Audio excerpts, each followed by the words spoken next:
This is Lady Anne, owner of Capitular Radio and hostess of the Caravan Library of Lore, and I support Tessa. As an experiencer myself, I have filed my own reports with them, and the professionalism and heart they have shown my case goes above and beyond. If you have had an experience, I cannot recommend Tessa enough. Hi, this is Ernie Hudson, Winston's and more from Ghostbusters. I want to let you know that Ryan Stacy, he's created the Experiencer Support Association, TESA. You can check them out at www.tesacan.org. Now, they investigate paranormal, UFO, and provide support to experiencers. But you can check them out at, like I said, www.tesacan.org and see for yourself if they're really Ghostbusters. I can tell you this, they are a non-profit organization. Good luck, have fun, and keep it honest.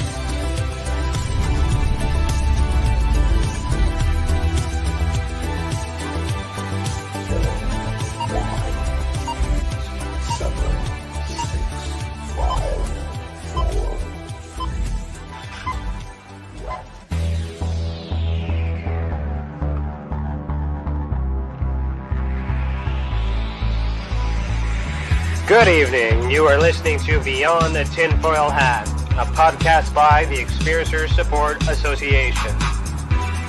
Tessa is a UFO, paranormal, and paracryptid investigation association. We investigate everything belonging to the global phenomenon linked to highly strange and unexplained experiences. We also connect experiencers with other experiencers, creating a safe, positive environment to engage and discuss this phenomenon without judgment, criticism, or retribution.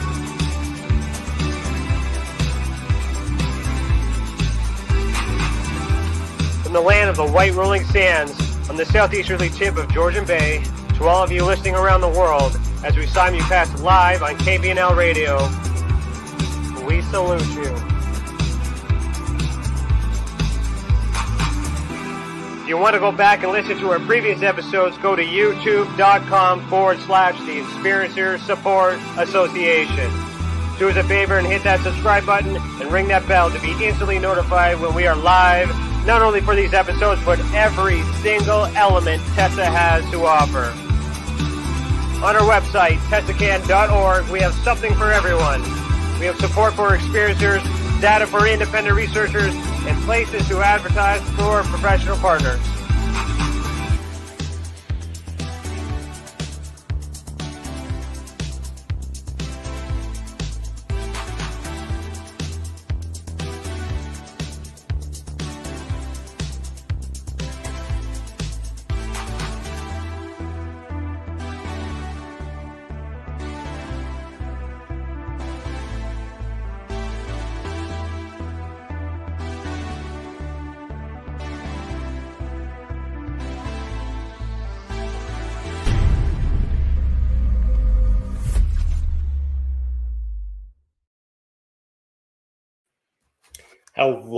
Hello, everybody. It is Thursday, May 6th, 2021, and I, Ryan Stacy, am your host this evening.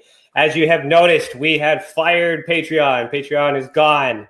It did not serve the purpose that we wanted, and as you could tell with the conversation we had in the pre-show, which was something we weren't able to do prior with Patreon, we have the super chat, and everything else is super good. Angela, I see your comment. I stopped my Patreon the day after I donated for May. See if you can get your money back. If you can't, let me know. I'll give it back to you.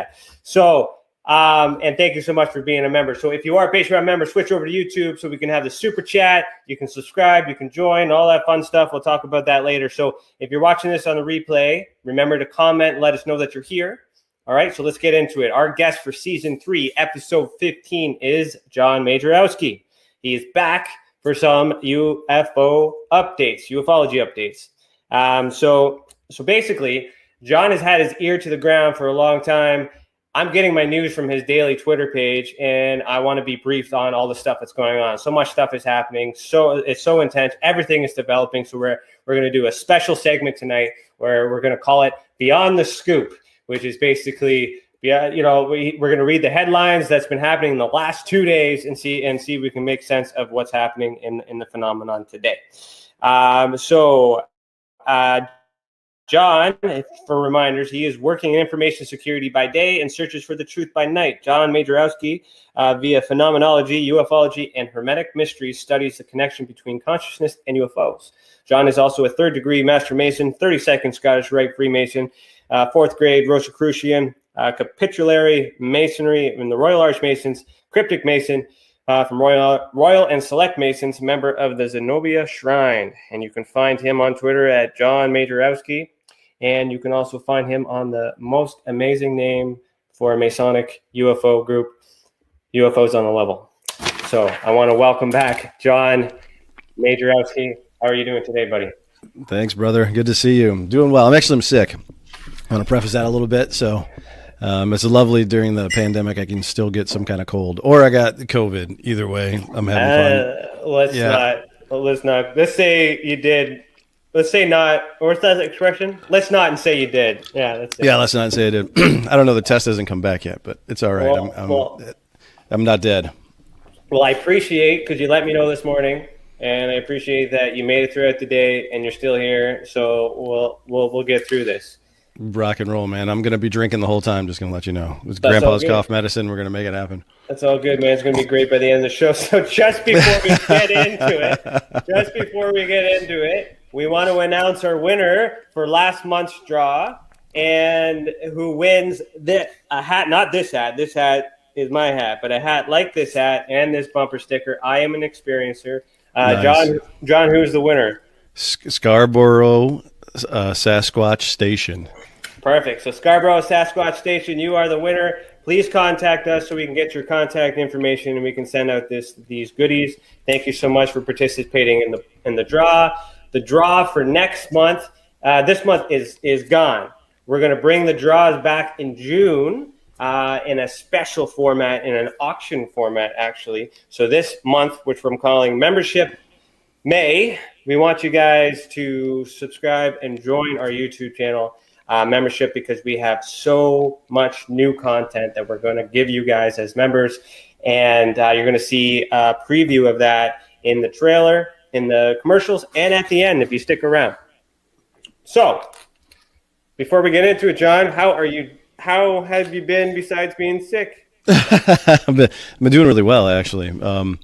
I've got real deep into the phenomenon and recent news and, uncovered some things and had to take a step back for a weekend, went out into the woods and kind of just hung out with the family. And I did get to see some really cool stuff out there. And just kind of recharge, I think that every once in a while you get sucked into this and it starts to run you, like for me, it's a hobby, right? I got a day job, got a family.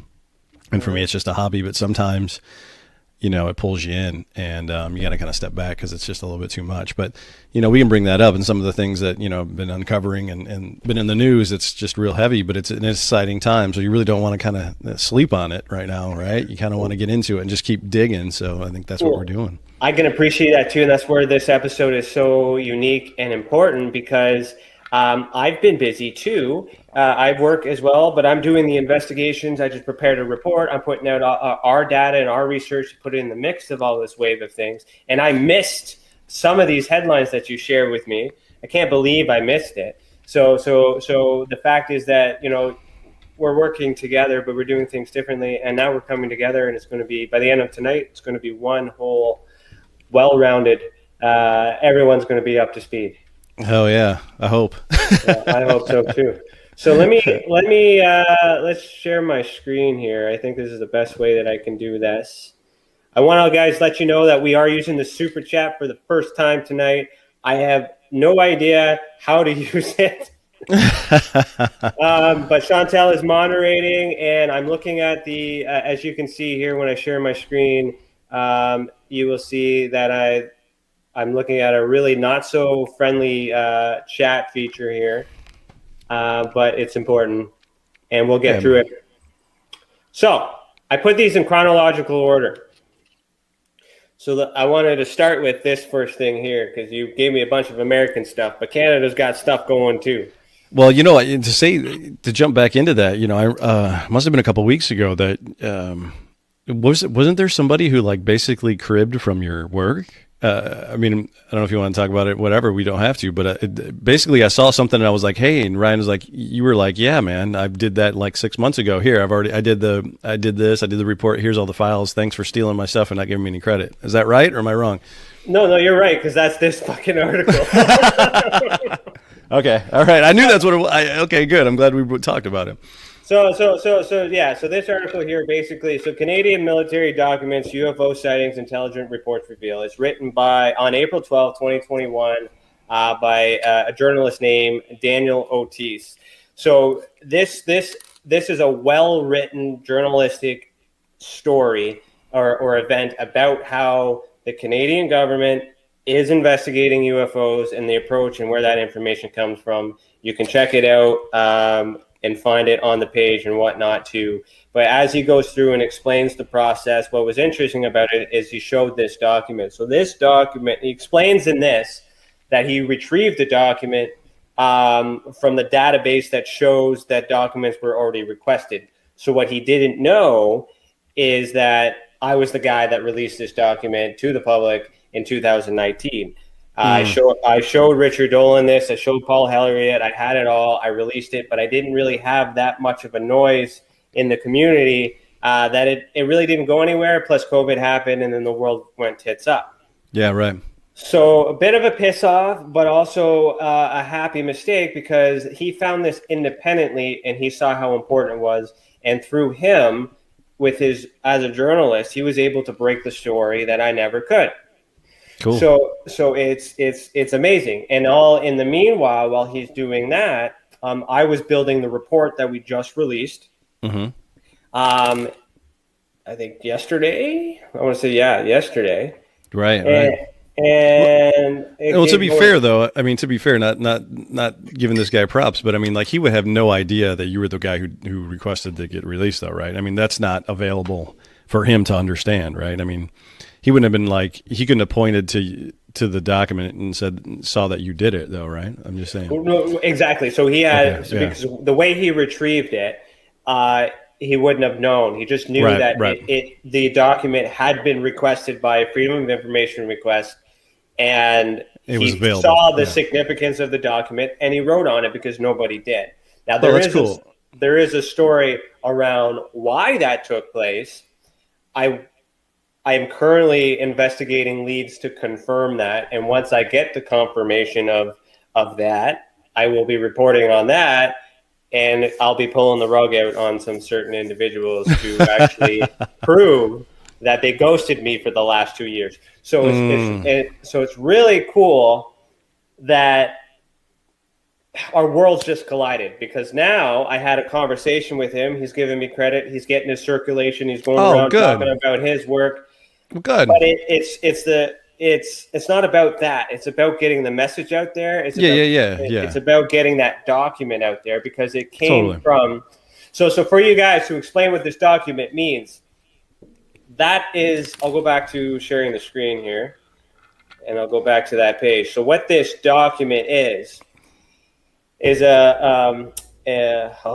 communications for vital intelligence. Yes.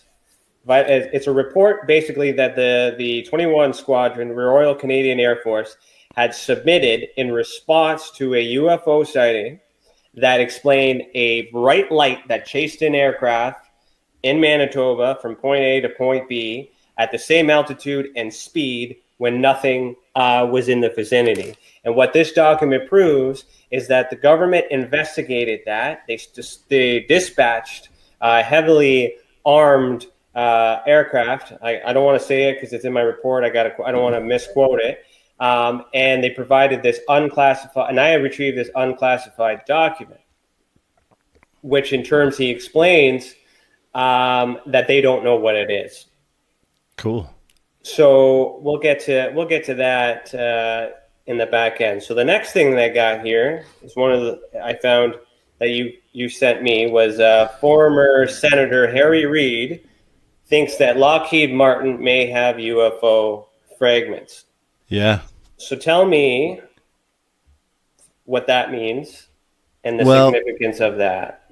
So, a long time ago in a galaxy far, far away, I started putting things together. So when Tom DeLonge started going on his mission, 2015, 16, he was on Jimmy Church. He was on Coast to Coast. He was doing all these things. And I started listening to him, right?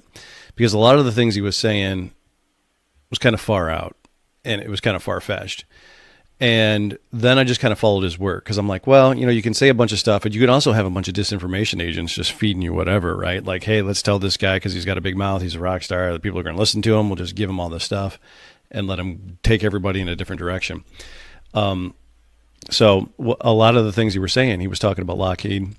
He was talking about Skunk Works specifically. A lot of the things, his whole origin story about getting into UFOs was, somebody, they were having their first ever, and he said it was a aerospace company. I'm almost 99% sure here that it's Lockheed that did their first ever bring your family to work day. And somebody he knew was friends of the family or something like that said that, hey, can you introduce the CEO? And he said, yeah, if I can have 10 minutes alone with him. And he just said that just to say it because he was like, whatever. And then he came up with it. Well, anyway, I'll skip if you guys know that story. If not, whatever. But you go through all of his books, the nonfiction books, the fiction books, and you see that Lockheed, Martin Skunk Works plays a huge role in all this classified, these black, siloed, compartmentalized things where basically the government's like, hey, you're not the government. Nobody can, do a Freedom of Information Act for you. Here's some stuff, work on this for us. And that way it's going to sit there and you can't go to them and go, hey, give me all your data, right? Because it's just a private company. They're just going to tell you to screw off. So, and then Steve Justice, was sitting on that stage in 17 when To the Stars is announced. So you got Lou Elizondo, you got Chris Mellon, you got Steve Justice, you got Hal Puthoff. Steve Justice spent 30 some years at Skunk Works, right? At Lockheed and Skunk Works and then the Black Project. So I'm thinking, okay, well, there's something to do to that too. So then To the Stars, still at this time, they talked to Linda Moulton Howe. They spent a bunch of money on a fragment that she got, part of Art's parts. There's all these things. They're trying to get materials. Mm-hmm. And they're doing all this stuff. They entered a CRADA with the United States Army because they didn't have because the United States Army has, $1 billion labs and they can do all this stuff and they have these things. So when this came out, it's like, well, yeah, to me, it's like in my mind, and maybe we're skipping ahead, but I think that they had this plan and it's probably a 5-year, an 8-year, 10-year plan to do this. We're going to release these videos. We're going to get everybody interested. We're going to get, we're going to get academia interested. We're going to get the layman interested. We're going to get everybody interested and no, it's not a thing. Oh, okay. We have parts. Oh, okay. Yeah. Maybe we have pieces of crash saucers. Yeah. Maybe we've been working on it for 70 years, whatever. Right. So to me, I think it's part of that thing. So when then this article comes out, it's just adding fuel to that whole entire thing. It's like, well, yeah, of course they got parts, man. If you're the U.S. government, you can't sit there because the U.S. government can put their hands up in the air and go, we don't have anything. Because they don't. Because they gave him the Lockheed Martin. They gave him to Raytheon. They gave him to all these other companies, right? Because that's what they do. Mm-hmm. So then former senator. So that's important. He's a politician, former politician, right? Right. Harry Reid thinks that Lockheed Martin may have UFO fragments. So you've just explained the context onto why he thinks that, but why is he so important to be saying that? He was the one that started ATIP. He was the one that went to Inouye and I can't remember if it was Stevens, the other two senators, and got them to spend, earmark that $22 million that funded ATIP, that started the whole thing with Lou Elizondo, right? So he's been passionately behind it since forever. So he's the guy, That's why I was asking. So it's not just information, it's the source. So when we're looking at these media articles, it's also important, not just the journalist. The journalist has got the story, but it's who says what. It's not what they say, it's who's saying it. So in this circumstance, he's a pretty high up guy saying some pretty far out things. Right. He was in the Phenomenon, James Fox's movie. A lot of the stuff he said, he's been really vocal about it. And the guy's older and he's got cancer. And I think he's finally like, hey, this is happening. You know, and some of the things you said is like, you know, nobody's seen, you know, not even scratch the surface of any of the things that he's seen, right? Proto-classified briefing. So the guy's got to know. He's got to know. And if he's on his way out, what has he got to lose? What are they going to do? That seems to be a trend. Mm-hmm. Totally. Okay, so let's move on to the next article or the next post. Let me see what we got here. Which is so that was April 30th. Mm-hmm. So May 3rd. So that I found this thing online. Yeah. Yeah. So 4 days later, a memorandum from the Inspector General, Department of Defense. I'll read this for our audio guys. Subject: evaluation of the DoD's actions regarding the unidentified aerial phenomenon. Project number, several letters and numbers. We plan to begin the subject evaluation in May 2021. The objective of this evaluation is to determine the extent of which the Department of Defense has taken actions regarding unidentified aerial phenomenon, UAP. We may revise that the objective as the evaluation proceeds, and we will consider, I'm going to zoom this in here, suggestions for management for additional or revised objectives. We will perform the evaluation of the offices of the Secretary of Defense, military services, combatant commands, combat support agencies, defense agencies, and the military criminal investigative organizations. We may identify additional locations during the evaluation. Please provide us with a point of contact for the evaluation within 5 days of that date of this memorandum. So that would be tomorrow. Yep. This point of contact should be a government employee or military service, member of a GS-15 play band equivalent of the military equivalent. Send the contact's name, title, grade, pay band, phone number, and email address to redacted. You can obtain information about the department, blah, blah, blah, and all this other stuff about how to find the person. And then please contact redacted, signed by Randolph R. Stone, which is the Assistant Inspector General for Evaluations. Let me see. I can't see past my screen share there, but so the second page of that is that it got sent to everyone, right? Like the NRO, CIA, NSA, like everybody, Office of any type of military. So that I found and posted, and Stephen Greenstreet from the Post grabbed it. Nick Pope grabbed it and was like, "Hey, thanks, John." I'm like, "Yeah, cool." It's just I try to troll all kinds of stuff just to see anything that comes up, UAP, whatever, right? So that popped up and I threw it on Twitter. I was like, "Hey, check this out." And to me, and there's been news articles about it all over. Everybody's ran with this story now, right? So it's all over CBS. It's all over everything. So to me, that sounds like, hey, you guys aren't doing your job. Get your shit straight. Yeah. We need a person to talk to. We need their name. We need the rank. We need what they're doing, and we need them assigned to this, because from what I understand, from what I hear, is that there's congressmen, senators, things like that are going, we need this done. You guys just can't fluff this, right? You guys just can't go, we didn't get it done, and not have any oversight. So from what I understand, that their people are just going, hey, get your shit together. We need somebody to name, and we need names to name, and we need to call out on these people, because this report's due at the end of June, and probably nobody's turned in anything. This is my thought behind this whole thing, is that everybody's like, yeah, okay, cool, and that nothing's going on, and they have people, these politicians that have people, from the big phone home, and just people in general going, hey, we care about this. It's all over. We care. And nobody's doing anything about it. So they're going to turn to the politicians and go, why aren't you doing anything about it? So I think this is preemptive. Get the Inspector General. They usually deal with fraud and things like that or whatever. So I think they're just kind of preemptively going, get your shit straight. Well, it makes a lot of sense. So I'm going to stop for a second. So Angela, you just did the first super chat thing, however that works. It made my screen go all crazy. So I just want to say, I just want to say thanks. And now I know how that works. And the comment that was supposed to be there was, we are 2,085 years into a 3,000-year plan. Seems legit. And thank you so much for your support, Angela. I appreciate that. We appreciate that. And just so everybody knows, we're raising money to build our academy so we can teach you guys how to do what we do, how to investigate the phenomena, and so we can do some actual science experiments about the phenomenon and try and get some answers. So thank you for contributing to that cause. So before we go to the next headline, John, do you have an idea of who that person may be? Do you think it would be like Lou? You, who the person is in the UAPTF? Well, that they're going to assign to this? Well, they've already assigned people from what I understand.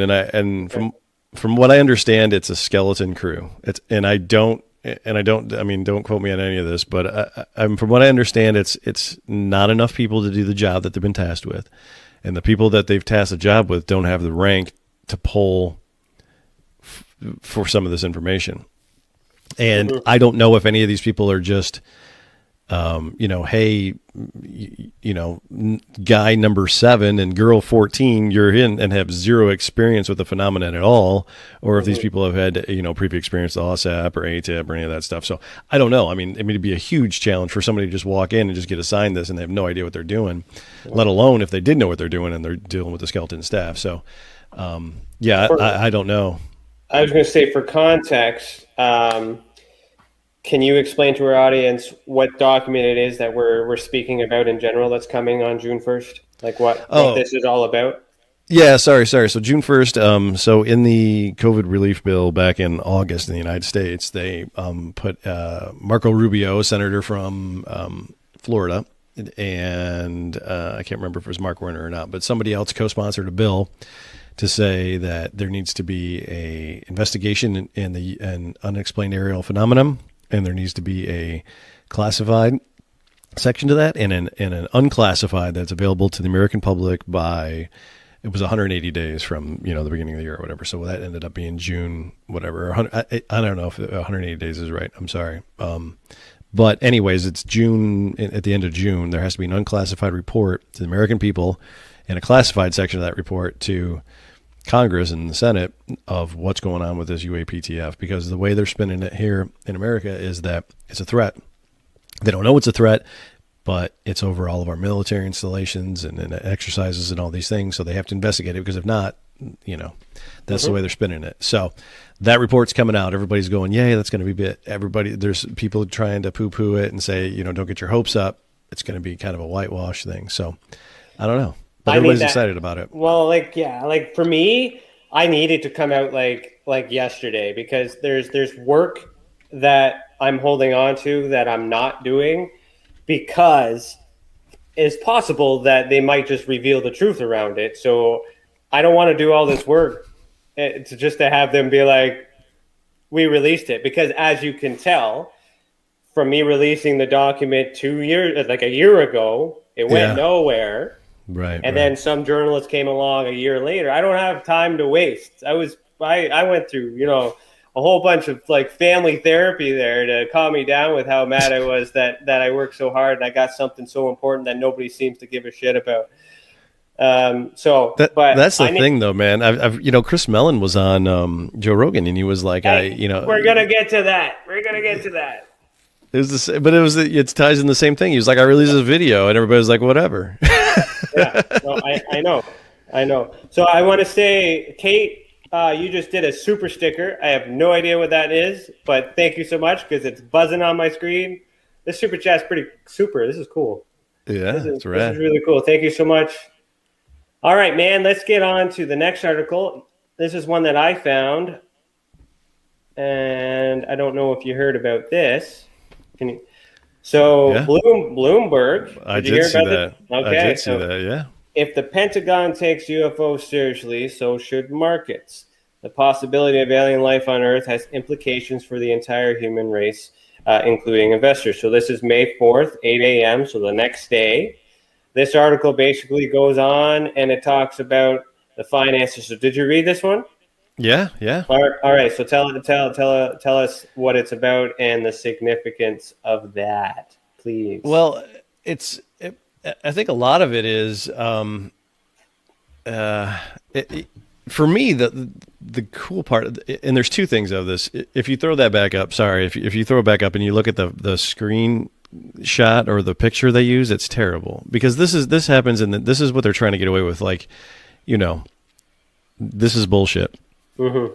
It's just a bunch of people dressed up in costumes or whatever, and it's always, like in previously up until like, it still happens now, they'll do the woo woo woo music and everything when they talk about UFOs and, the X-Files theme or something, and they'll get the tinfoil hats out. And to me, I was excited about this, and it's Bloomberg, which is a huge financial thing, right? But at the same time, they're showing this, and it's like, so people immediately associate this with bullshit. Even if what everything they had to say here is completely legitimate, you look at this picture and you're like, yeah, okay. Right. And that's my perception of it. And I think there's a lot of people's perceptions of it as well. But the significance of this for me is that they're stating that I think it's a positive that the stocks won't be affected if aliens exist. So it would just be a boom, right? Yeah. I feel like this is part of that conditioning, because when COVID happened, the stocks went down, 9/11 stocks, all these things. When all these big crucial things happened, the financial district was affected and people lost it. So this could be a significant move to say, hey, it's okay. You're not going to lose your house. Yeah. No, I completely agree. And I think there's like, room for investment, and like, it's going to be, and I've heard this around too, that there's going to be like a new arms race. If they do come out and say we have material, if we have crash debris, something dropped out of the sky and we don't know what it is, that's going to be the biggest arms race in the world. Mm-hmm. You can be able to turn that into some type of weapon, or be able to monetize it into something for, medical or environmental, anything, right? It's going to be huge. And that would just drive industries. It would create brand new industries. It would change the way the entire world spins.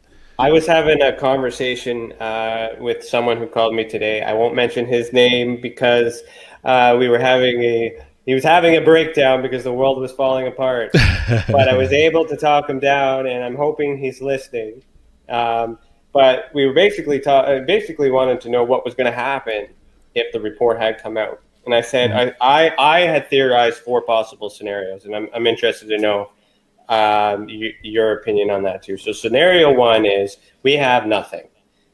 And that is a possibility, but the likelihood of that is probably very low because of all this buzz and all this media stuff. Why come this far just to pull back? Mm-hmm. Scenario 2 is, we have technology that we didn't tell you, and it belongs to us. Here's the scientists behind it, and this is why we didn't tell you, and this is all these other things, and blah, blah, blah, and here's to a new future. That's likely, very likely. Scenario number 3 is we don't know what this is, but we believe it to be a foreign intelligence, and we're going to war against such and such.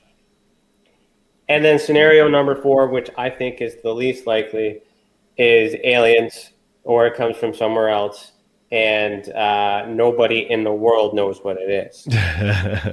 Right? Because it's acknowledging that the technology exists. I think they're going to say that we have something.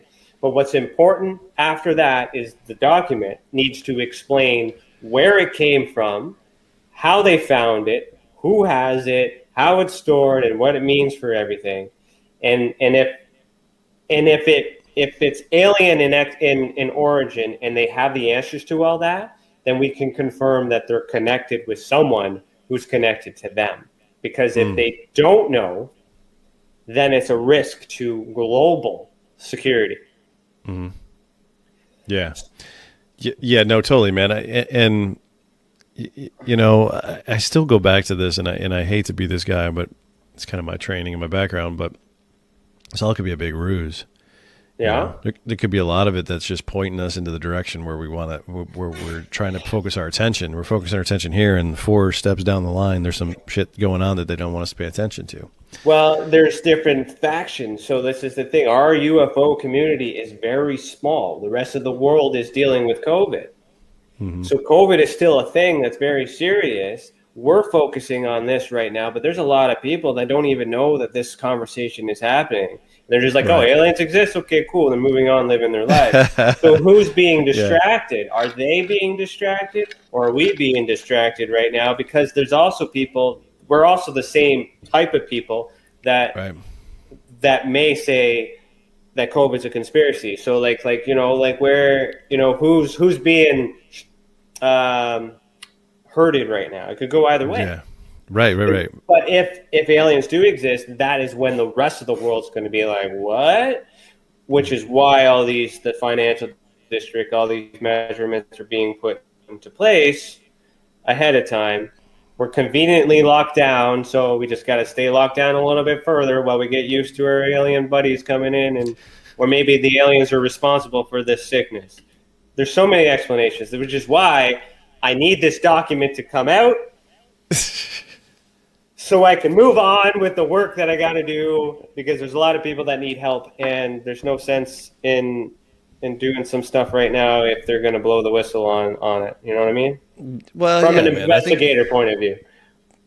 Yeah, I understand where you're coming from there. I totally do. I don't know. I think that there's in my mind, I'm going to apply the shit out of that. Like if they offer jobs, that's what I'm waiting for. I'm waiting to submit my application.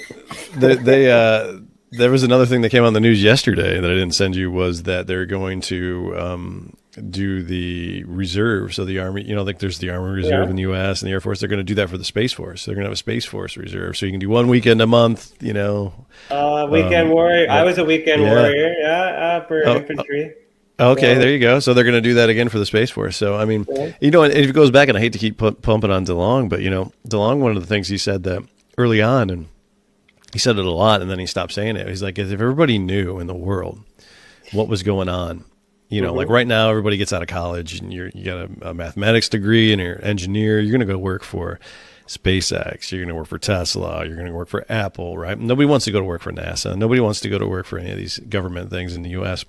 He's like, if everybody knew what was really going on, it would completely flip that on its head. He basically was saying everybody would just, try to join in and help everything that's going on. So to me, I mean, that'd be a really positive thing if that's really what's happening. But like I said, I don't know. I mean, my 2 cents about the whole thing in June, when we can put it to bed right now, is that I really think they're probably going to say, yeah, maybe there was something to Roswell, or maybe we got something, and maybe we got some parts, and we've been working on it for 80 years, and only just now we've had technology to figure out kind of what's going on, and we're still working on it. Right? That's my 2 cents. I don't, no basis for that. That's just my gut. It could be way less than that. They just go, yeah, where this shit's happening, we don't know.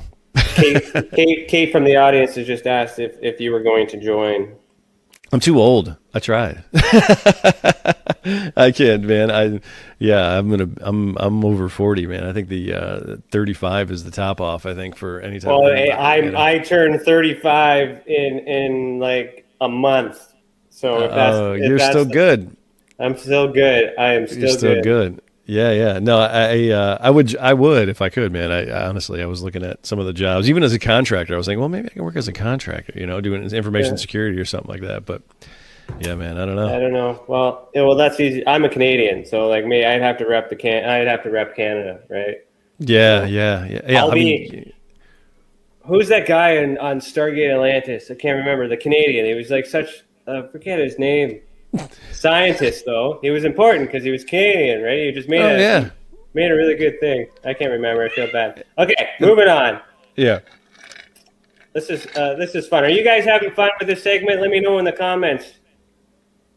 And if you guys are watching this in the replay, let us know as well. And I just want to remind everybody that you can join the membership as well.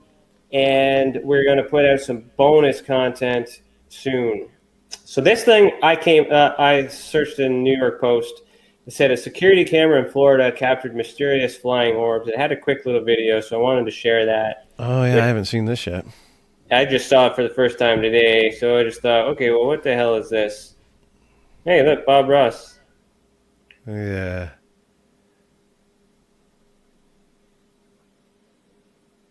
So I'll watch that again.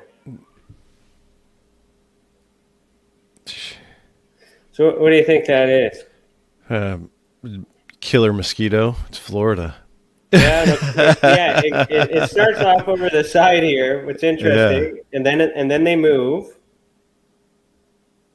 But then there's a bit of a motion blur. Yeah, to me, I don't know. I mean, that could be some dragonflies. That could be lightning bugs. I don't know. I Yeah, mean, that they could could be be. that could be a ghost. I don't know. That could be an alien. Who knows? Yeah, I guess ghosts could be possible. I think it's bugs, Yeah, I think it's bugs, but I don't know. but it's making it into the news right now because Yeah, this stuff is trending. it is. It is. It is. So me and my wife were talking today just before we come in about misinformation and stuff like that too. So we got to be kind of careful that all this stuff that's coming out as well, like what's reading between the lines because it might sneak something in, right? Yeah, no, and that's totally part of it, man. I mean, if you're spending any time on Twitter, you'll see the government in there just trying to spin shit or trying to listen or trying to poke. And my DMs are filled up with just the randomness of the world, right? People are DMing me on Twitter going, "Hey, I got this document I should look at," or "I knew a guy." Or I'm like, okay, cool. When you get Great. anything Canadian, send it to me. I I'll will. look at that. I will. I haven't seen anything specifically Canadian. You guys are fucking quiet up there. You guys are quiet, and I don't. Well, that's going to change because Well, I good. got stuff. I just want to make sure that the world's not going to go to crap first. No, it's not gonna go crap. I'm gonna keep drinking. Sorry, Mazel tov. No, that's all good, man. You're our guest. You do whatever you want, man. This is better than NyQuil, if you ask me. I just Yeah. Stephen Kane has commented, "We live on a world that officially still cannot protect itself against a planet-killer asteroid. Until we can, I think everything is just a sideshow." Well, yeah, probably right, dude. I mean, there's definitely some stuff going on with the sun, and that's a whole nother thing we can talk. We can do a whole nother show on that. Where the sun micronovas every 12,000 years and pretty much wipes out most life on the planet, and And then Kate said, or Chinese rockets falling from the sky, which is interesting because the Right. next article Look at that segue. is Pentagon has no plans to shoot None. down free-falling Chinese rockets. That this goes back to me. So like this. So what does years- that mean? What does that mean? Well, years ago, there was this thing where China said that they could shoot a satellite out of orbit, and this was like, and I'll have to dig for it, but it was probably 2008, 9, 10, and everybody was like, "Oh my God, China can shoot a satellite! They can shoot her satellites out of orbit!" And literally, like 30 days, maybe less, the Air Force was like, "Yeah, we have a satellite that's deorbiting and it has a lot of nuclear fuel on it, and we, just out of caution, we're just gonna take it out so it doesn't fall into some populated area." And basically was just calling China's bluff, like, "Hey, screw you guys, watch this." And they showed, it was like on the news, it was a video, like rocket, boom, satellite gone. Like, yeah, we can take a satellite out too. And like China didn't come out and show us a video of it like blowing up, but the Air Force was like, "Yeah, we can do that. Do it." Like 2 weeks later, blew up our own satellite, right over. It's like, okay, yeah, we can do this, So to me, I'm like, it's So just another one of those things. Why wouldn't they do it? What would it mean if they did? Well, I think from what I understand, and I could be wrong, but that it's big enough that if they do that, there's a chance of breaking it into smaller pieces and then creating more havoc because you just got a bunch of chunks now instead of a bigger. This thing is a giant. I think it's whatever. And the Chinese just don't care. They'll just throw it up there. I mean, their whole entire space station came down in 18, 17, something like that, which was massive. And it did end up going down in the ocean. I think some of it ended up hitting the Ivory Coast in Africa, but it was, a third bigger than this is now. Yeah, and China's just like, whatever. Which is, interesting because China's on the moon. They're on the dark side of the moon. They're on Mars, or they're going to land Mars this next month. And, I'm wondering if all of this is going on is just trying to ramp it up because somebody's going to go, "Hey, guess what America's been lying to you about forever. Look what's on the moon." Well, that's the thing. That document, that's why I don't think the document's going to confirm aliens, because if it does, everybody who has these theories already are going to be like, aliens exist, therefore. Yeah, right. Right. Yeah. So it's like it's got to be very delicate, or maybe they're going to be like, well, they're locked down. We got the money.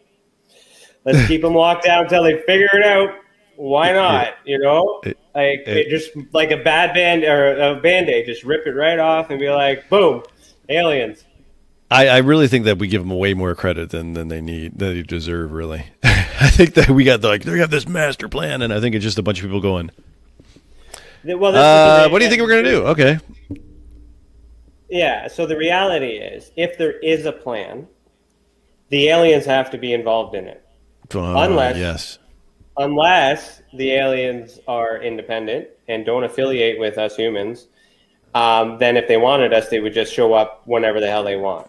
So if they do exist, there has to be a partnership. That's the way. That's the only way to explain that they've existed for so long, or they just simply don't exist, or they do exist and we're nothing. We're not important to them whatsoever. Right. That's a good theory too, man. I mean, you don't pay attention to ants when you walk over them every day. No, but they're like, oh, there's those guys. Better stay away from them. Yeah, right. I mean, like, man, just walk away from it. What, no big deal. I think we're awakening though as a species. I really do. I think we're consciously connecting to things that we never have before, even not on purpose. People on purpose are doing it, CE5 and all these things, but I think that people are doing it in a way that I think the veil is thinning. There's also, and I think I accept that too, and I feel like this is part of that. It's not suppression, but maybe preventing us from awakening so quickly or so rapidly. Because if all of us were awake at the same time, we all wouldn't need a government right now. Yeah, we wouldn't need anything, right? So it's a transition period, right? So. Smirk the alien says sun equals wormhole portal confirmed. Ooh, is that a question or a statement? I don't know. I've heard that. I've heard that. Okay. I've heard that. Possible. Yeah. I can't get close enough to the sun to determine that. I don't think anybody can. Yeah. No. But, yeah. I've heard that. That's a thing. Maybe. Interesting theory. Also, talking with my wife today, she had some very good brainstorm theories that kind of made me think for a second. We were watching the SpaceX rocket thing and a series of paranormal videos that she shared with me, and the explanation of that is as that debris had left and stayed there and sparkled in the sky. The comment was, oh, it just looks like a star. And that sparked the interest of her saying, like, well, what if all the stars that we see are stationary satellites? And for a second, and I still think about it because from my perspective, I'm not a scientist and all this other stuff, and I can't confirm it, and the scholars are going to be like, blah, blah, blah, blah, blah. But hypothetically speaking, from our perspective, who can't validate, that's pretty fucking possible. Well, I can say some things that'll probably make you crazy and put me on another list. Hey, it's beyond the tinfoil hat, bud. There's a thing called the National Reconnaissance Office in the United States that didn't formally wasn't recognized until 10 years ago or something. And they are like the space agency for spies for the U.S., right? So they have their own space program, all this stuff. They have a thing called geostatic orbit, geostationary satellites, right? So basically the Earth is here, and you can take the Earth and you can put satellites that don't move, right? They're just stay in orbit, like, so you can have it synchronized. And I think I talked about this in one of my other chats, was NRO. They do mission patches just like the military does, a mission patch for every flight and all this stuff. And the last one I saw, I can't remember, it was 18 or 17, 16, but it's an octopus. It's got its hands wrapped around the globe. And it says, nothing is without our reach. And there's 8 geostatic satellites that basically cover the whole planet. So the planet's spinning, and you got these 8, I got too many fingers. But anyway, you got 8 satellites that aren't moving. And they're and the world's spinning around it, right? So they're sitting there and just soaking it all in. So that's the thing. Those exist. There were some very powerful ones in the 60s that got deorbited. There's the ones in 18 replaced those. I'm sure if we talked about it a lot more, there'd be lots of knocks on my door, but there's some things that those satellites can do that would blow your mind. Priscilla, if you're listening, there's your validation. That's a very brilliant idea. and this guy just gave us some facts that justify the possibility. And now when I look at this guy, I'm gonna be like, huh. And then that kind of lends in the whole flat Earth kind of thing, but we're not going to go there. So let's go to the next the next one. This is good. Well, good. I'm glad you're having fun. I hope everybody else is having a good time. I hope so too. This is turning out to be better than I had planned, especially for off the cuff, and for you being sick. I'm sick. Yeah, man. Yeah. Oh, I did have it shared. There we go. Okay, yeah, so this the was big yesterday. bombshell. The big bombshell. One. Christopher Mellon goes on Joe Rogan Experience. I haven't listened to the full episode, but I've been reading the things that everyone's talking about. So what are the snippets from this particular episode with Joe Rogan? So I haven't said this publicly yet, and I promised I wouldn't until we talked. Oh. Because you and I are Masons. We're Freemasons. Mm-hmm. I don't know for a fact if Christopher Mellon is a Freemason or not. But he said some very interesting things at the very beginning of this talk that piqued my interest. Joe Rogan had asked, and I'm paraphrasing here, but he asked, you can't talk about this kind of thing, right? And Christopher Mellon was like, you can't really, you got to be really cautious, be careful. And I'm paraphrasing here, but he said, when I found some fellow travelers that were, of like mind, I inquired. And Joe Rogan again was like, yeah, because if you start talking about this stuff, people are going to think you're crazy. People are going to think you're loony and all this stuff, and in your position. And he's like, I understand. And he's like, and this is another thing. He said, I would always conceal and never reveal. He said those. He said those words. I always concealed and never revealed, which is, without getting into anything and sharing any type of Masonic secrets, Ryan, I know you know what I'm saying, and I know it's you guys can go Google it if you want to, but I mean that's something that I have never heard anybody other than Freemasons say in a normal conversation. I'll explain that. So never conceal, never reveal is part of one of our oaths and one of the degrees. So that. I don't think I'm breaking any laws there, because I'm not saying it, but I didn't say. I've never heard it anywhere else but there. Yeah. And travelers, maybe he means space travelers, but also in the Masonic, that's kind of how we identify each other and say, are you traveling? Mm-hmm. And what that implies is, or what we're asking is, are you traveling to the east? Are you moving through the chairs within Masonry? So that is a specific code that we use when we think a Mason might be a Mason to initiate the handshake and all that fun jazz. Right. So what's interesting enough, when we did some research prior to this, because our last episode we were up till forever. We might be up forever tonight too. Freaking digging into this, we had a theory about Lou Elizondo being a Mason, and everybody on To the Stars, because we know that Tom DeLonge is. Mm-hmm. Why would Tom DeLonge be connected with all these other people, all these other things? We learned that Mellon's family, his grandfather, is a Mason. Mm-hmm. So that's that connection. So whether he admits to be a Mason or not, does it matter? It matters to us, because. It matters to us, yeah. But does that change anything with what he's doing? No. Well, for me, it lends credence because my theory is correct, or my theory would be valid that Tom DeLonge was able to assemble these Masons, this Masons disparate, but they're still working together for a common goal. You'll have the other people on the entire other side of the spectrum that'll say it's the Illuminati and you guys are just trying to take over the world and you're trying to keep it a secret. I've had people attack me on Twitter saying, you Freemasons are the reason why there's a UFO embargo and, the truth's not coming out and you guys are just trying to It's like, man, and so much farther from the truth than you can even imagine, So, to me, I think I would be happier that if he was. I would be happier that this is a thing, because if anybody can get this done, it'd be Freemasons. And I'm just going to say it. I'll say it again. I don't care. If anybody can make this happen, it would be a group of Freemasons. For me, if he is one, and he's an active one, mind you, not just was one, like an active one, meaning he regularly occurs lodge, which means he regularly occurs the oath, he regularly pledges allegiance to do good into the world, then I can trust every damn word that comes out of his mouth.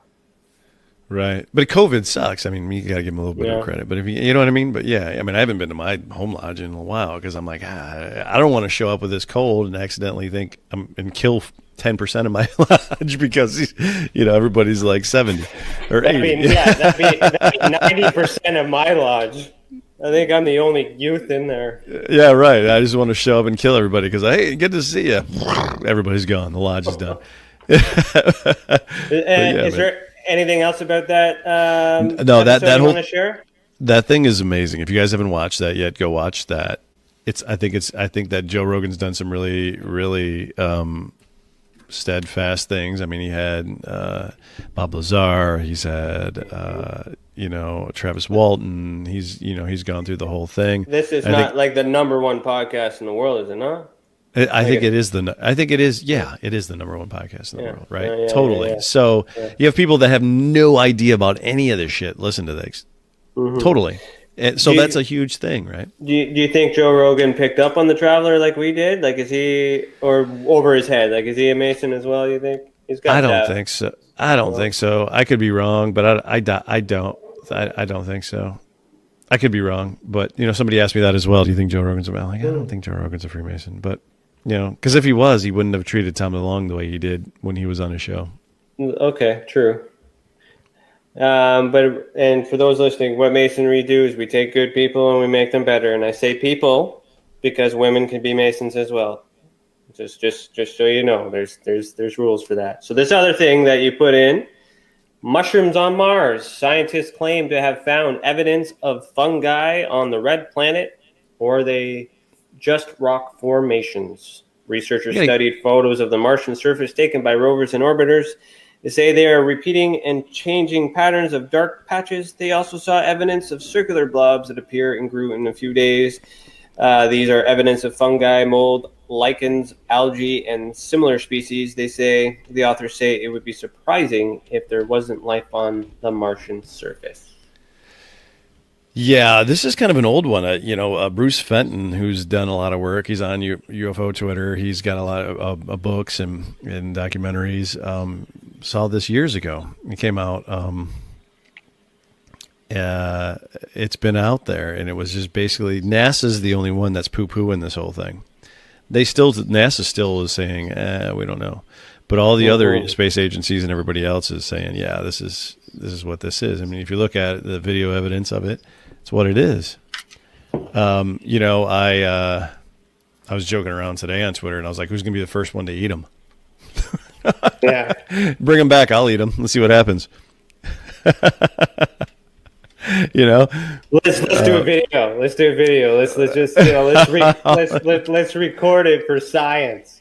Yeah. Hit it with that laser that's on that thing and smoke it and see what happens. I want to do that with a Ouija board. I've always wanted to do everything you're not supposed to do with a Ouija board and record it, just to prove once and for all that it's their mind. Yeah. Oh no. So here's a little something that nobody knows about. Mm-hmm. And a week from now, I'm joining a bunch of Rosicrucians. I became a 7th degree Rosicrucian, but believe it or not, I went through a couple more degrees. Are they degrees or grades? I thought they were grades. Yeah, they are grades. I'm sorry, but to me, it seems like a degree because of the formality of it. But yeah. So there's a bunch of us in our college that are going to the middle of nowhere, no cell phone reception, no anything. And we're going to be totally off the grid, and we're going to do some fun stuff. And I'm going to take all of my equipment. We're going to film it. I'm going to do some interviews with some fratters down there. We're going to talk to some of these guys, and we're going to try to do some stuff that'll see what something happens. So that's going to be coming out on my channel within the next few weeks. You know, we're going to go out there and do that, and we're going to see what happens. So yeah, maybe I'll take a Ouija board for you. All right, man. Do that. The field work is important. Please do that. That would be, but please come back. If I don't show up, I got sucked into a portal and I'm somewhere else. Well, I currently don't have the ability to do so because everyone around me fears for the possibility. So I don't get to do it, but it's one thing. So you do it. You do it for me. I'm going to do it for you. All right, man. Thanks. We'll see what All happens. right, so we're going to, since we changed our format here, let's get into this stuff because I changed everything. Yes. Sorry. We will pause right here, but we will continue after a message from our professional partners. Also, if you're listening to this live on KPNL Radio or a future podcast, head over to youtube.com/Experiencer Support Association to see the video that goes with this audio. Don't forget. Nope, the prize is gone. So, just remember you're listening to Beyond the Tinfoil Hat, a podcast by the Experiencer Support Association. And I promise it'll be more organized next week because we just transitioned from Patreon to YouTube. And we're winging it here with Jon Majerowski. And we will be right back. Ryan is one of Canada's leading new UFO investigators. He conducts and oversees UFO investigations on a constant basis and was really taken by his research. He's compiled a tremendous amount of data regarding UFOs in Canada. And just as interesting, he really goes over how UFO investigations are done and what are some of the mistakes that people make when they submit evidence. Note for starters, don't edit your videos or photos before you send them. If you want to hear more follow-up conversation between Ryan and myself, you can go to richardolanmembers.com where we have a candid conversation on ufology, the paranormal, and more. And remember, while we learn and grow and search for the truth, let's be good to each other.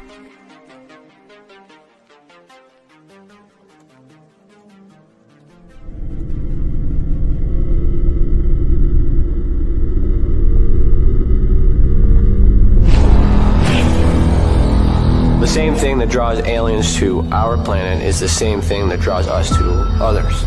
Exploration, curiosity, sustainability of life. That's why we go. It would make sense as to why they're visiting here.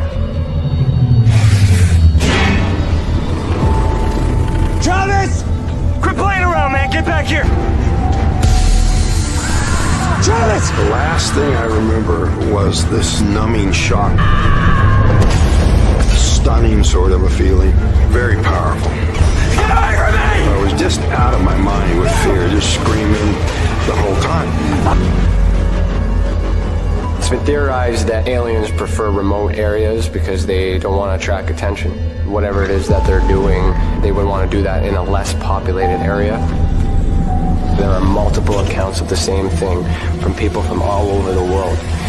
People that do not know each other, do not live in the same cultures, and they're all looking up, they're all seeing things in the sky. So it would be naive of us to think that we're alone in the universe.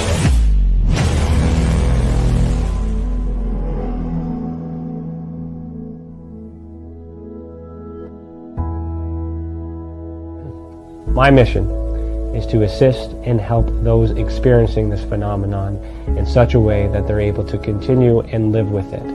And also in a way that it can be measured, quantified, and reinforced within today's society, so that way it can be accepted and no longer viewed in a negative way.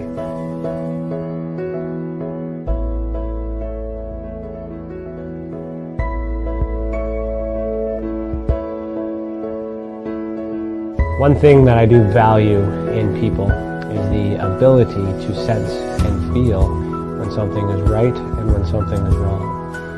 That is a natural ability that we all share. Now, when we combine that with the paranormal and ufological abductions or visits, I have this sensation that these abilities are connected. Not everyone can sense, not everyone can feel. However, those who can are typically connected with something that we cannot explain.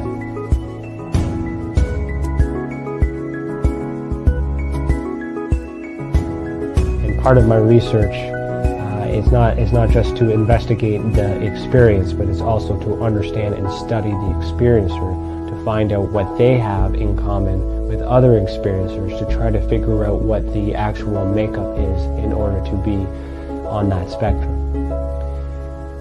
There's a lot of it happening all over the world, and I do not know of any other study that is focusing on the individuals as people, only the phenomenon.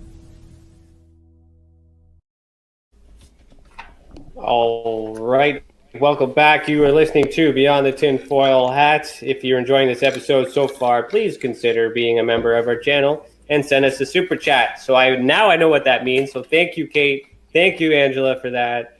Your membership will get you bonus content like exclusive videos, and it will help us reach our goal of launching our training center, which is Interstellar, the Academy of Ufology and Paranormal Studies, which you should have saw a commercial in the trailer there. Also, if you've ever experienced an unexplained event involving the paranormal, UFOs, extraterrestrial, dogman, or any other paracryptid, head over to tessacan.org/reporting system. The more reports we get, the more we will understand the phenomenon and how it affects our people. Let others who have already reported be that example that proves we are making a difference. And if it wasn't for these reports, we would not be able to do what we do for that. And for that, we thank you. Without further ado, I'd like to just continue our conversation, if that's okay. Normally, I'm by myself when I do this. I forgot you were here. Sorry. Hey, I'm just hanging out. You know what? And in doing your investigation, we talked about this before, and I had an investigation that MUFON screwed up for me that you have now. And I actually haven't sent you the files yet, the actual videos and the. Has Tim got a hold of you? Not yet. All right, so Tim's tasked with getting that. So you're on his list. He should be calling you, and then once he retrieves that, I'll be able to do it. Yeah. No, it's gonna be cool. I'm interested to see how that compares. Man. Yeah, that'll be cool, and then we can because have a show they just about softballed this shit. Yeah, and we'll do a show about it. We'll go on my channel. We'll just talk. We'll have a fun time. It'll be good. Man.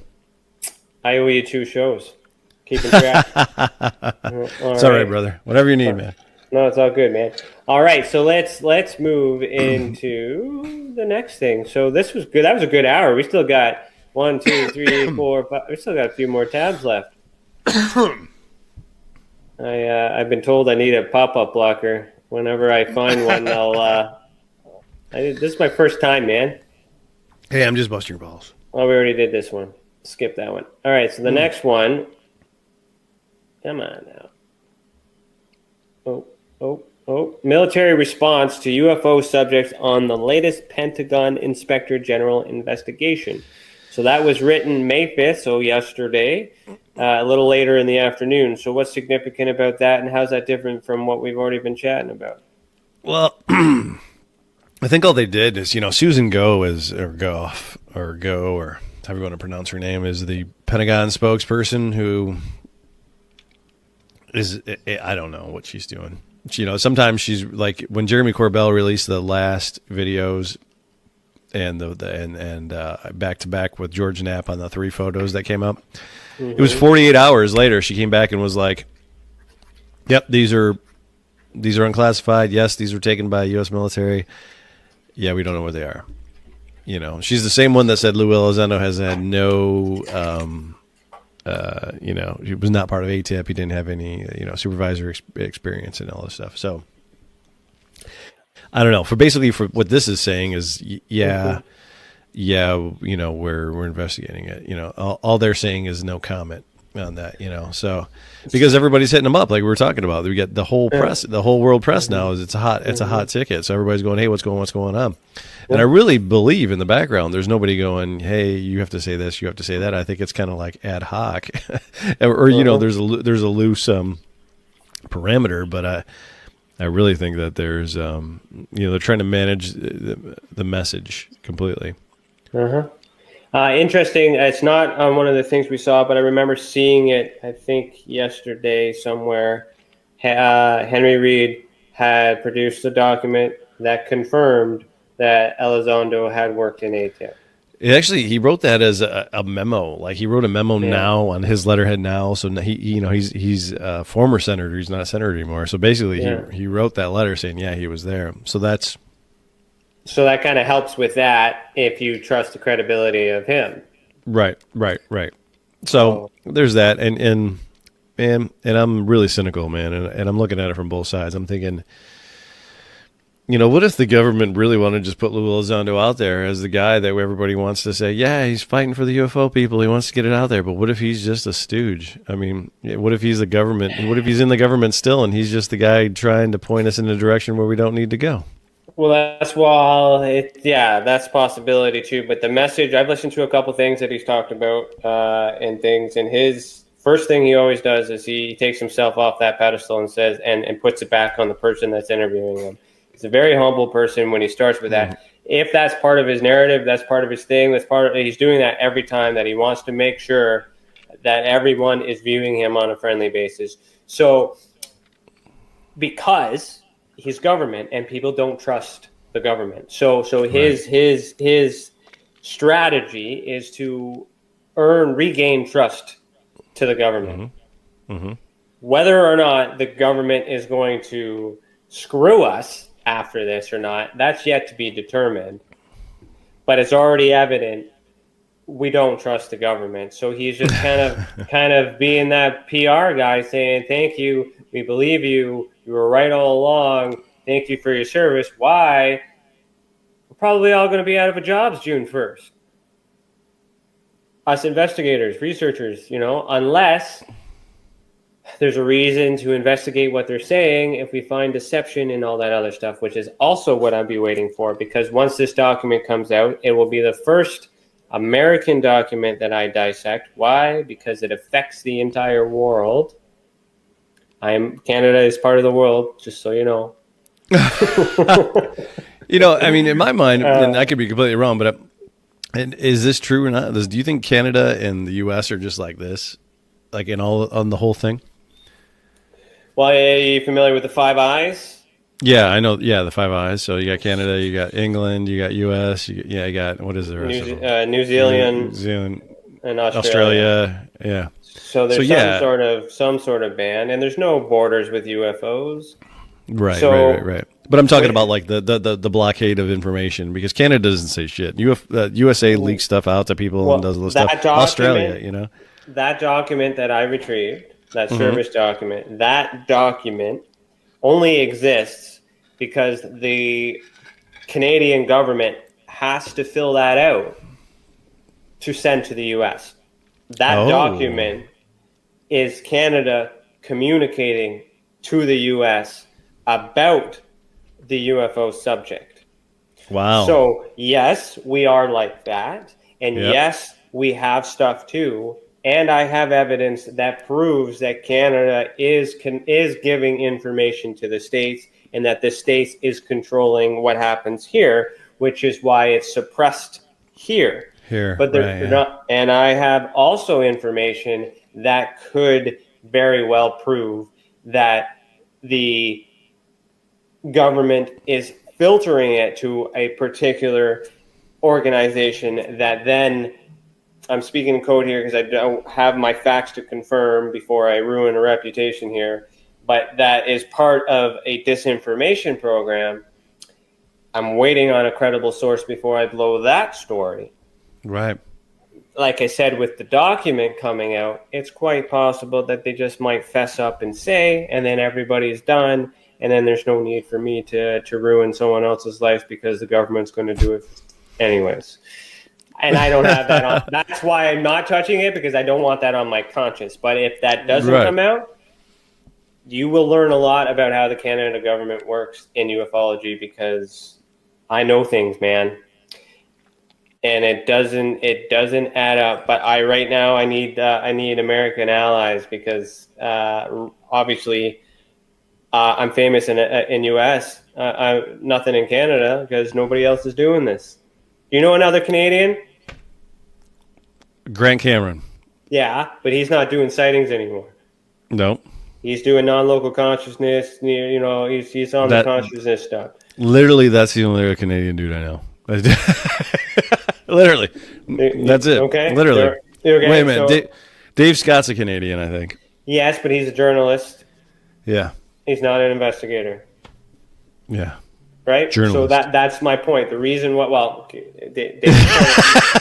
a friend of mine. Dave's a friend of mine. I'm not calling him. I'm just saying. Yeah. Yeah, no. There's those bands of people, Yeah. whatever. He's good at what he does. Whether he's the best for the job or not, that's debatable. But the point He's a Canadian, so I know you, I know Dave Scott, and I know Grant Cameron. Those are the dudes I know in Canada. But a lot of Americans don't even know that Canada exists. So like that's the thing. So, we know that Canada exists because we can go up there. We used to be able to go up there when we were 19 and get drunk. There's a lot of people that that thought Canada was underneath. Yeah. So Well, people are. Anyways, so I'm doing the circulation here in the U.S. stream because I want people to know that Canada has UFOs too. Everybody has UFOs. And I want to make sure that when I tell that story, it's going to be received because unfortunately, I got to tell America how UFOs is because that's going to be eating it up, and then Canada will catch up. Yeah, I'm right there with you, man. That's how it works.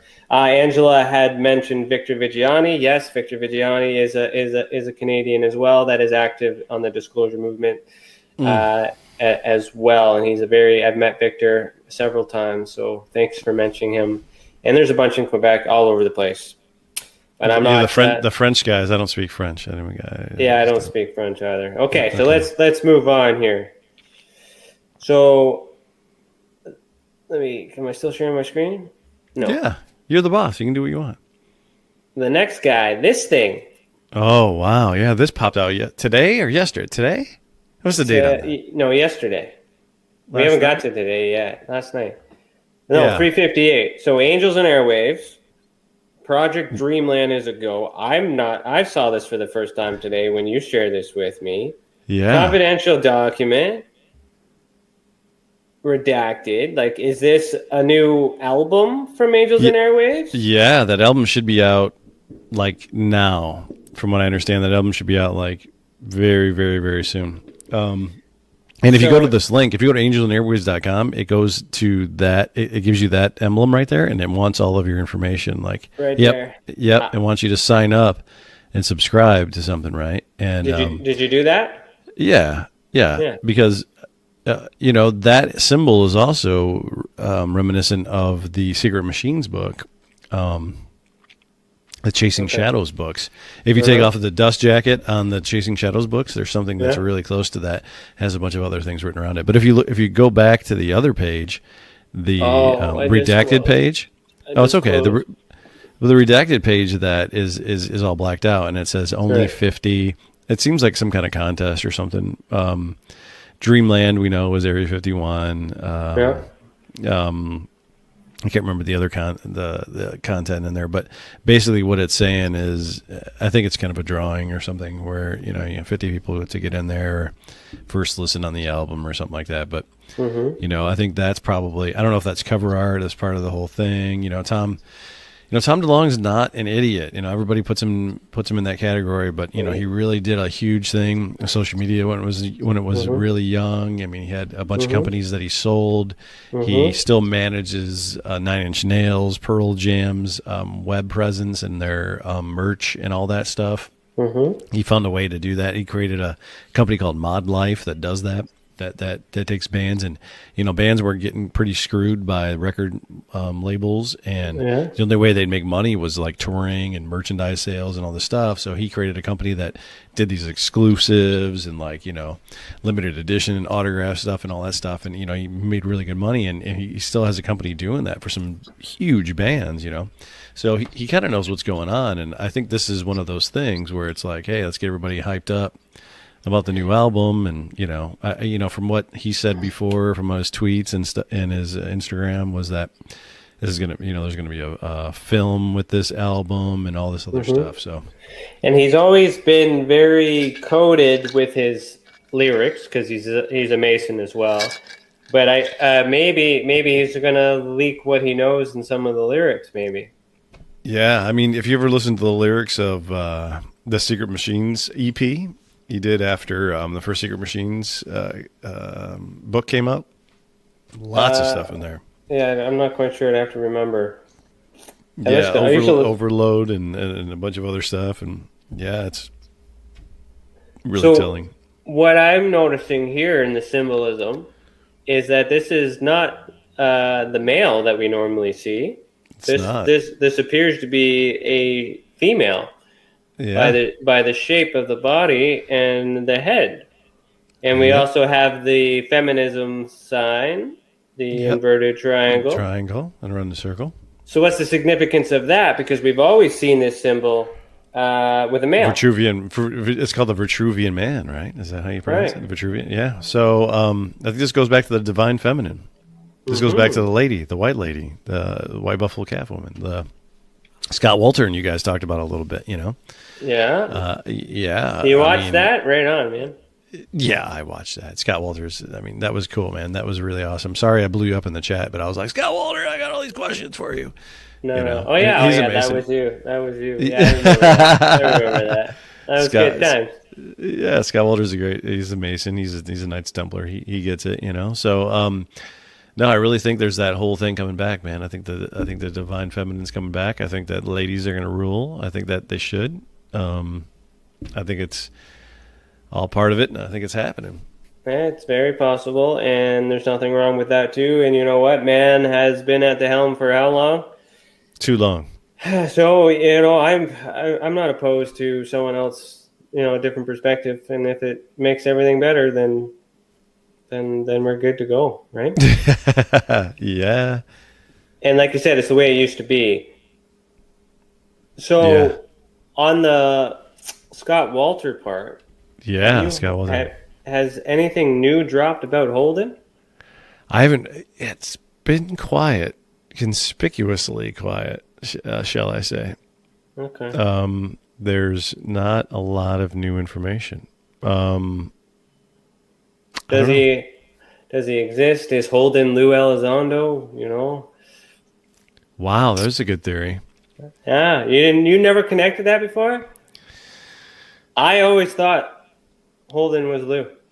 Wow, that's a good theory. No, I didn't think that at all. I think there's so many players in this game, man. I mean, I had a guy reach out to me, strung me along for a long time, gave me a lot of information, a lot of legit information, a lot of stuff, and then just ghosted me.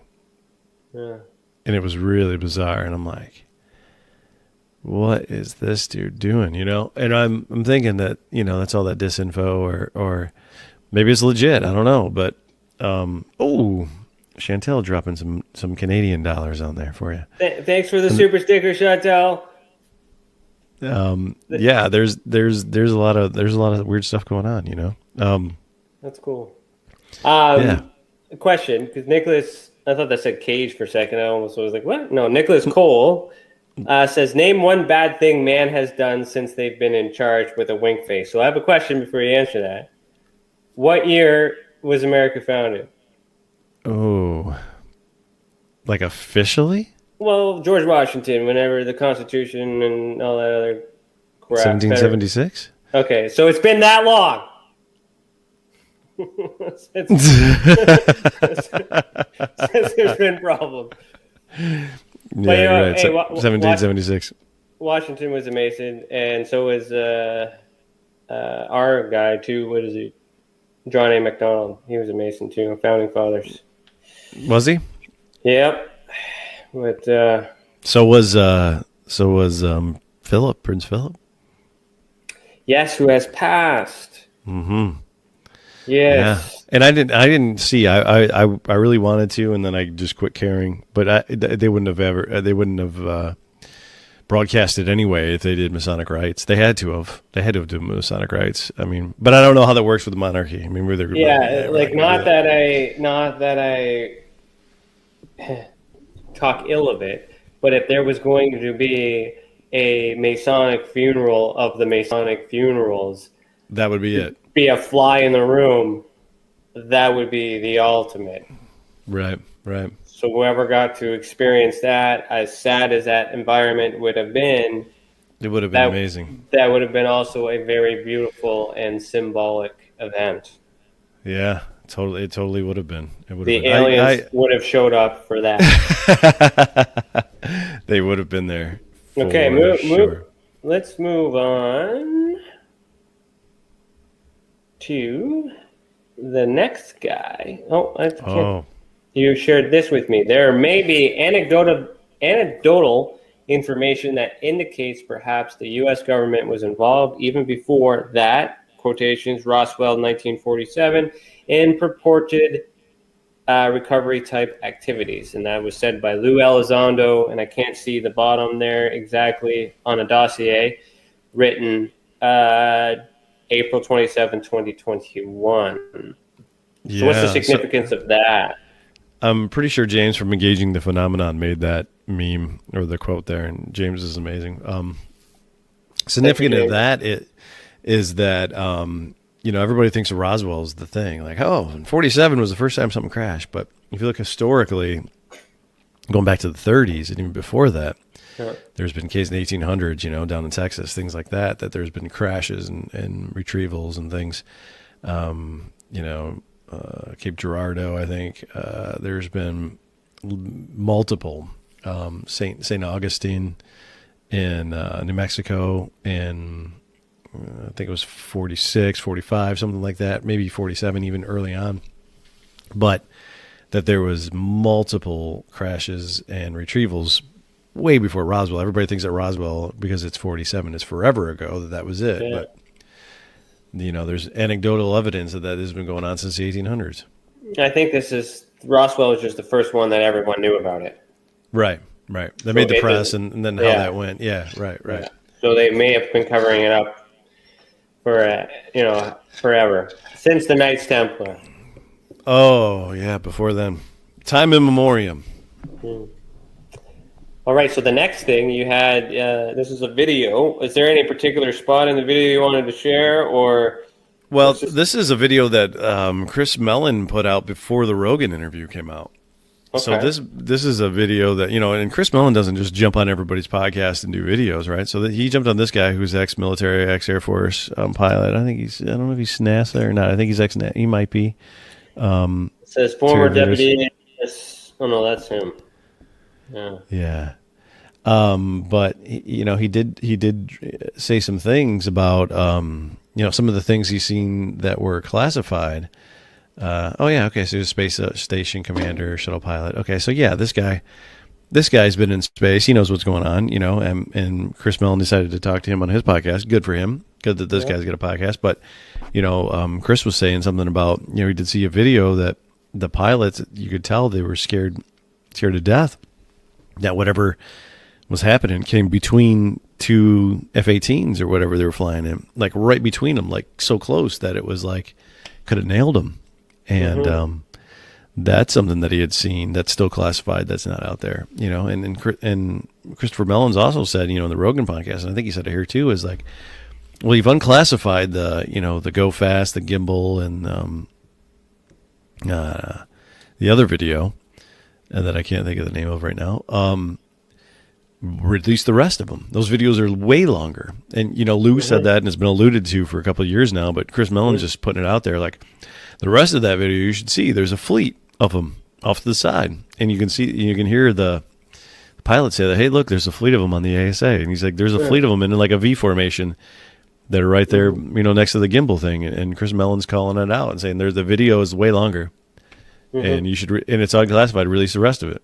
And that's important too, because, I shared recently a video with Mick West and Lou Elizondo, and I understand his position against the thing, and doing some civilian research with the information he has is great work. He comes to a logical conclusion with what he understands and what we know with the information we have. Watching that video, do you know what video I'm talking about? Yeah. There's a gimbal where it's where it does that. Mick West is actually talking about the Pentagon. The Jeremy Corbell triangles. Effect. Yeah, pyramid. Yeah. Thing. Yeah. So in that video, he basically explains his analysis on how it is not this, and he kind of traps Lou in some things he said in the past. He sets it up really well. The body language on Lou shows that he's very uncomfortable. Doesn't mean he's being deceitful or not telling the truth. He handled it well. But the point that I was getting is the one thing that saved his ass was that he alluded that Mick didn't have all of the video. Mm-hmm. And from a legal point of view, so probably put the private investigator hat on. When you meet for for trial, you have to have a disclosure where you disclose all the evidence that's available. So Mick had done some really good work in his defense with the evidence that we thought was available. For Lou to mention to him at that time in his space that he realized there wasn't more video. Mm-hmm. You know, the cross-examining lawyer would be like, "You didn't divulge that evidence. You know, objection. Give it to us now so we can see it." So that evidence could very well be in this document. Yeah, and that makes a big difference if there is more video. Oh yeah, I mean, and that would be an easy win for the UAPTF at this point, where they would be like, you think the other agencies are stonewalling them, nobody's playing ball with them. They have these these 3 videos, they have these photos that have been out. They got the videos that have already been declassified and ready for release. Release the rest of them. Maybe something on those videos will just make people like change the whole dynamic of this thing. Like, I mean, what if, we're looking at this gimbal thing, or they go, whatever, and this thing just goes, like something we can't explain. Like, what if we're looking at like the most mundane part of that thing and the rest of it's just mind blowing that nobody can understand? Strategically, for the benefit of the entire world, it would be beneficial to release the video with the report, because the report will explain the video. Yeah, so I mean, look at the data. They talk about the data, like what's the data, what's the speed, what's the error, like what's the all of that. I would release feel the data. very comfortable if I saw that and I knew that they understood everything about it, and then what they know about it is larger than what they don't know. And what they don't know is they don't know where it came from, and we're releasing it because we want to know if the other governments know what it is, and then we have some conversation about that.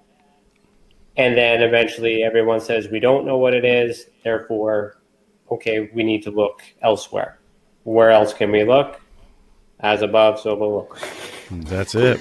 Right. But then Lou said before, too, that the Russians would bait UFOs with nuclear weapons. And the Russians came out and said the same thing. They came out and said they would take nukes out and bait UFOs to come in and try to shoot them down. It didn't go well for the Russians. No. There was an article that I saw recently as well. People were just crapping because of the news press that put it out, but where Putin is claiming that the pyramid craft belongs to Russia. No, that is the worst article ever. Like, yeah. That's basically misquoting Senator Harry Reid in his conversation with George Knapp about the pyramid release. He said, if it was Putin, if it was China, we'd be in trouble. If it was them, if they're behind it, we would lose all of our advantage and we'd be in trouble. And they just switched it's basically National Enquirer style reporting where they just screwed up the context of it. Yeah. Spin doctors. Yeah, exactly. Just trying to make it not the sensational. Band, the real thing. It's a good band. What happened to those guys? I don't know. One hit wonder. They were at the Rib Fest in Toledo. I think they're playing the Rib Fest next year. Okay. We have a Rib Fest here too. Jeez. I'm actually grateful we didn't have it. We do security at the Rib Fest. It's not a good time. Well, so yeah, you deal with the security at your Rib Fest. Like if you're one of those drunk ass hats, no, we might have a bad time. All right, so let's go into the next one.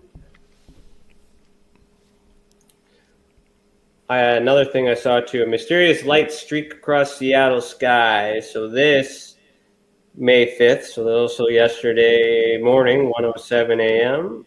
I just saw that. I think this is SpaceX. Oh, it definitely is. This is The launch. Yeah. It could be Starlink as well. Yeah. Oh, yeah, that's Starlink. That's Starlink. Yep. When Starlink first came in, I was with MUFON at the time. We got so many things coming in. And then when, I'll even show you, like Starlink,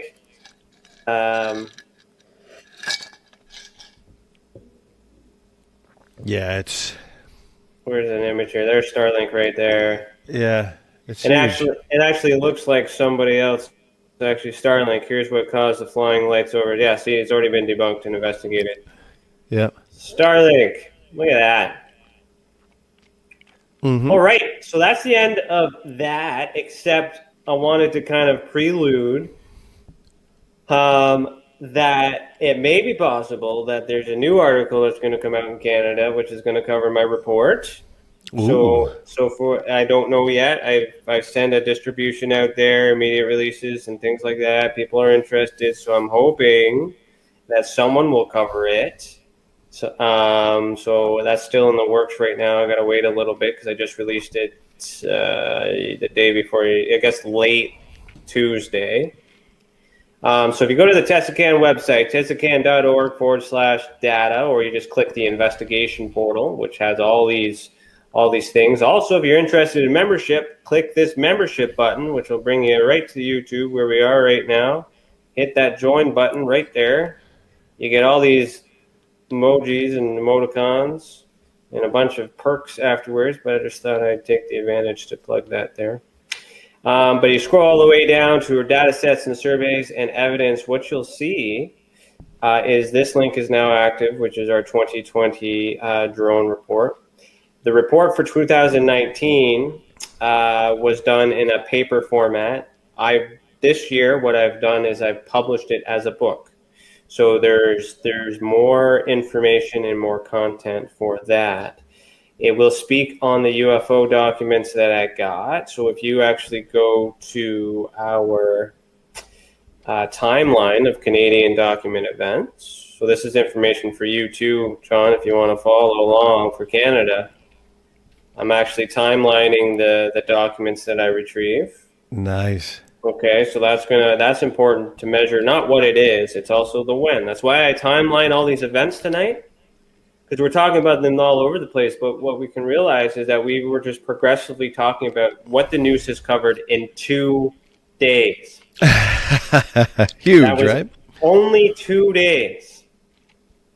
Yeah. So the next few days are going to be interesting. Who even knows what we're going to wake up to tomorrow and all that other stuff. It's been a fun ride. So that same information for you as well, John. You go to our visual evidence database. You will see this fancy map here, which has a bunch of little nodes that showcase our unidentified cases for Tessa.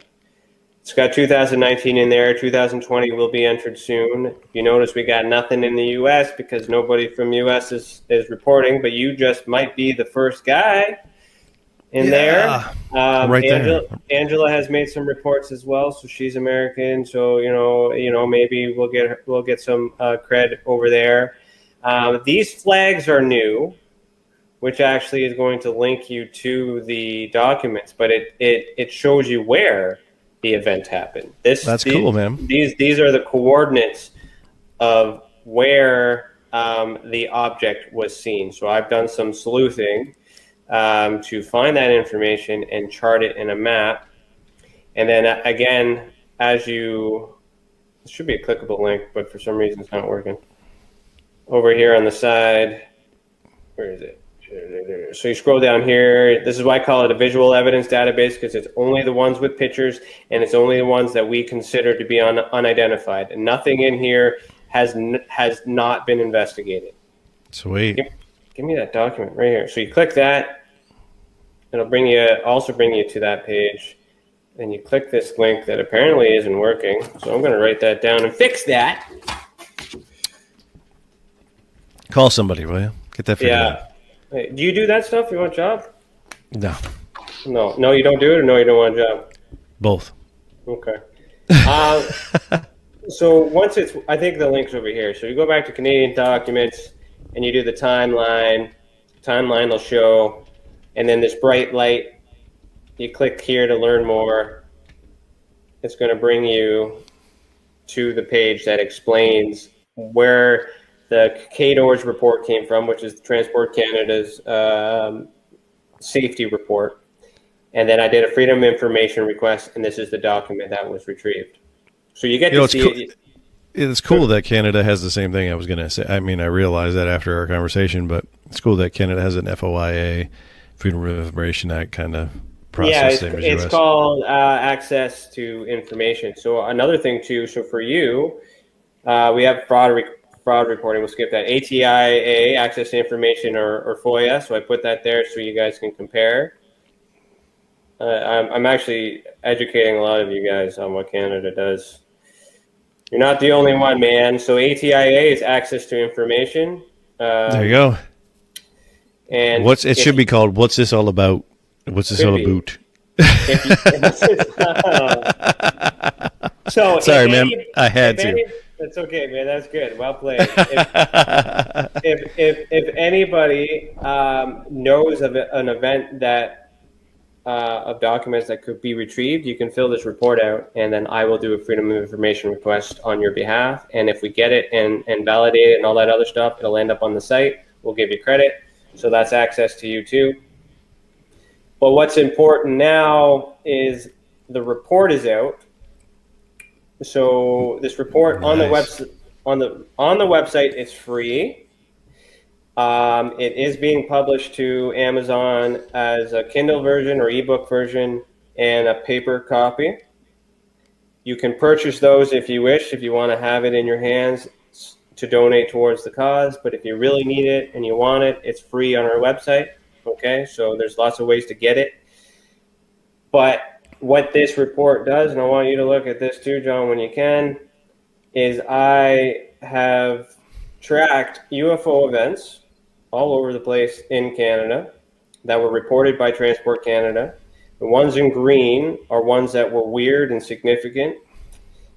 And then what I did is I broke down the 2019 data and compared it to the 2020 data as well. This is the 20 data. So I'm just going to skip through all this other stuff.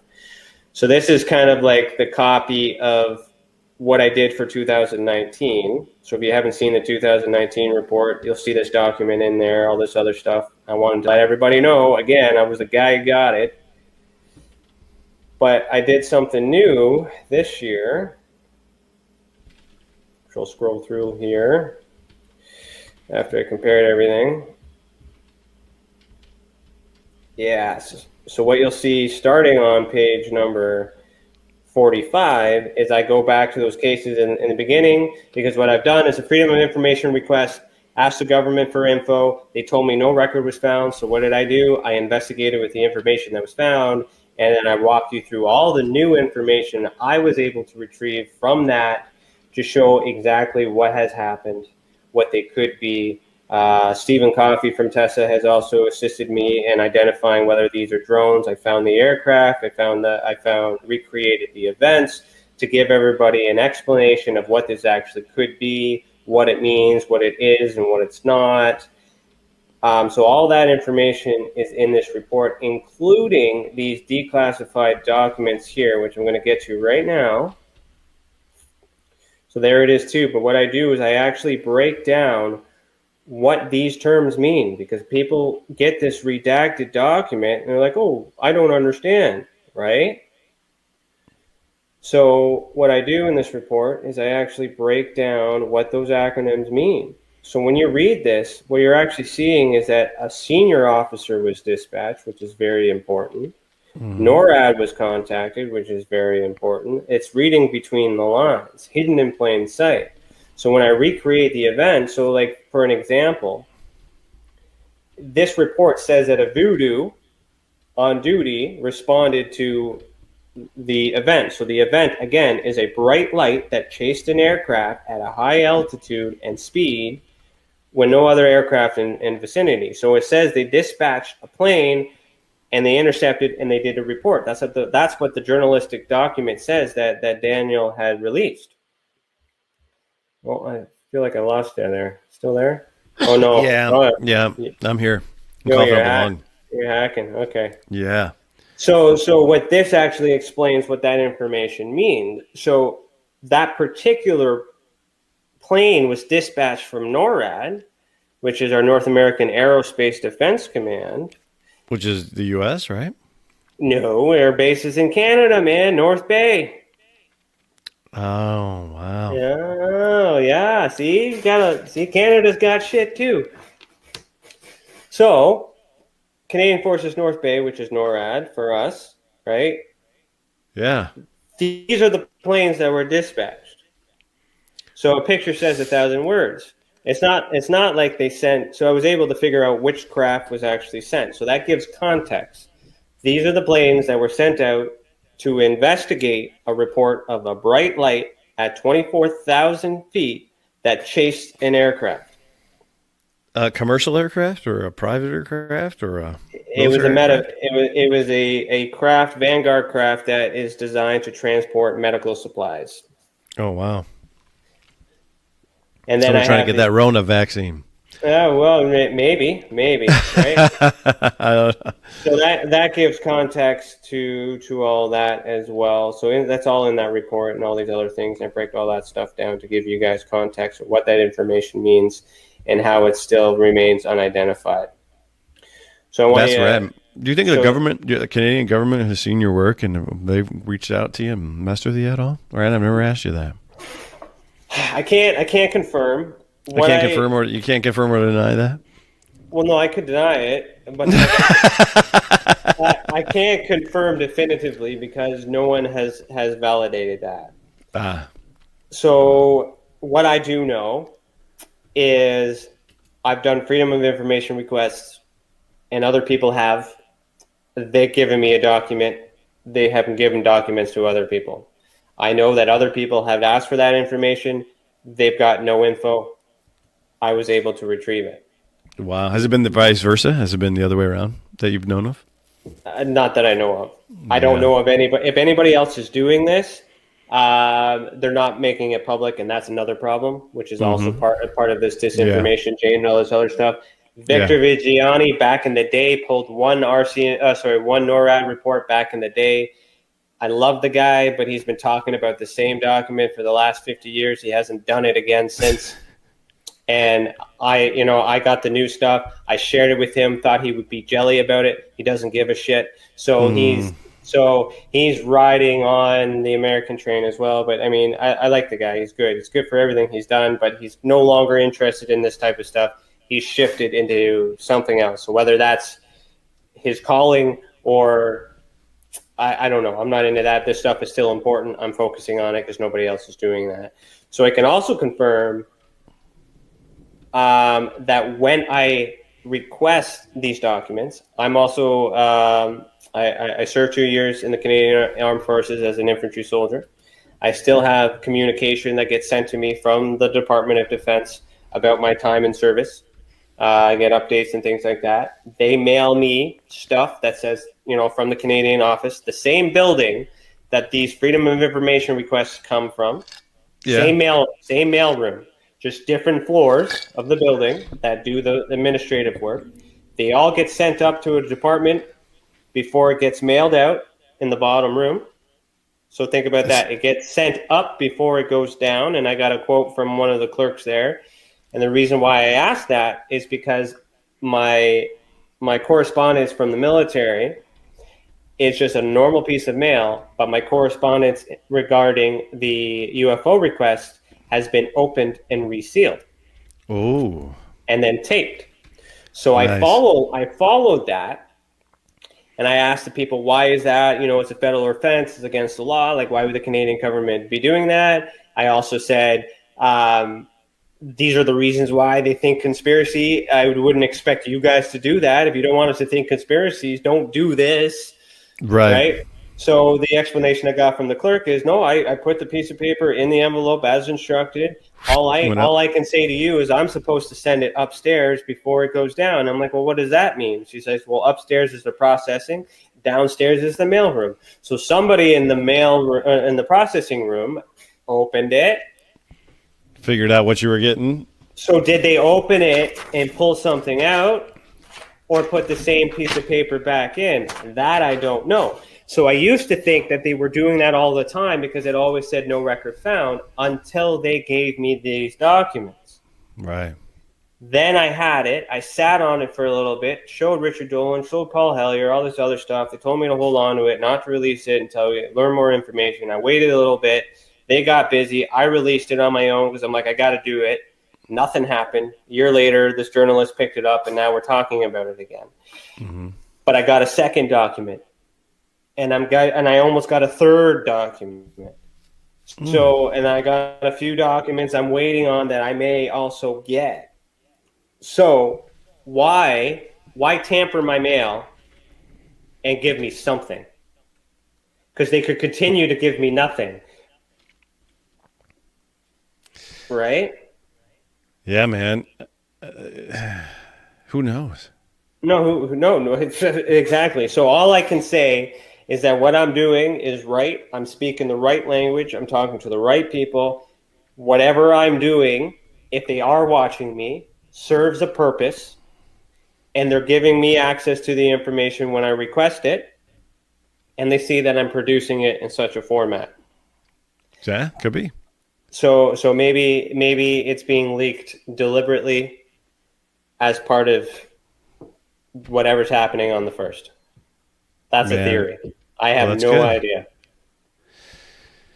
I like it. I All I don't know what's is going on. I don't know. I ask, and so when they say no record found, I can now trust that there's no record. Because the other thing too is at the bottom of that report, I snuck in a Tesla report that was reported to us independently, but it's important because I have video evidence of a UFO, and I can actually show you that on our YouTube. Let me show you this. What? Yeah. Do you mind? Like, I kind of hijacking your show here, but we're near the end. It's your show. I'm hanging out. It's our show. It's our show. It's the people's show.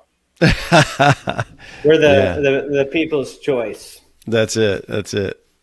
Okay, so I'm just gonna pull up the videos. Let me see here. I'm just in manager mode, guys. I don't want you guys seeing my personals. Then you'll find out where I live and knock on my door, and I don't want that.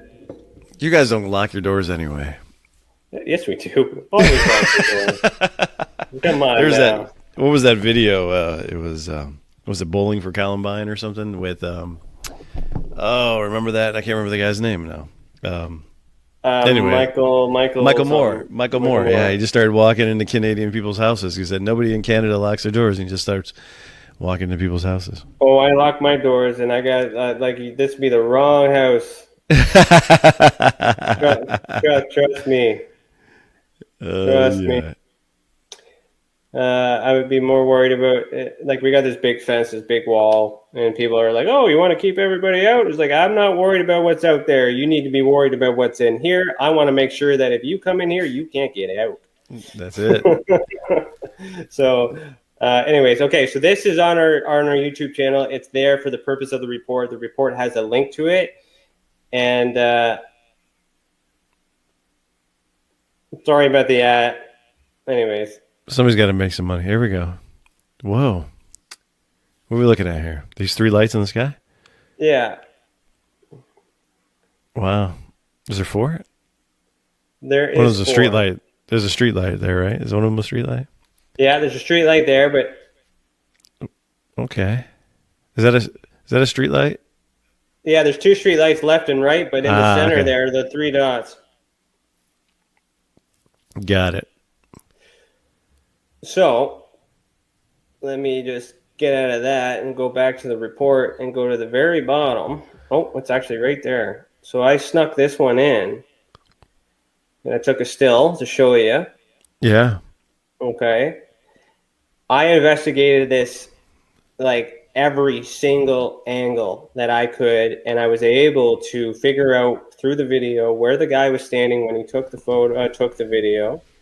I was able to, because of that, I was able to figure out the height, the length, and all this other stuff of the object. And then I was able to figure out the trajectory, and the trajectory matched with the second witness. So we have two witnesses that observed that thing turn vertical. And then if they continue in the same trajectory, it went over Edmonton Municipal, which is actually closed, which used to be the old Canadian Forces base in Edmonton. And then if you can, so I'm thinking, okay, well, maybe it's a secret underground base, blah, blah, blah, but I wanted to go a little bit further. So I followed the line even further, which brought me to the new Canadian Forces base, Edmonton, which is only 14 kilometers or so away from the sighting.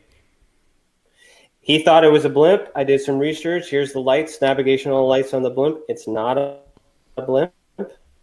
I asked my drone guy, is it a drone? He says, no, it's not a drone, and this is why. It's all in the report and all this other thing. So here's the interesting thing, and we'll leave it on that, is that I asked for a Freedom of Information request because I had this evidence.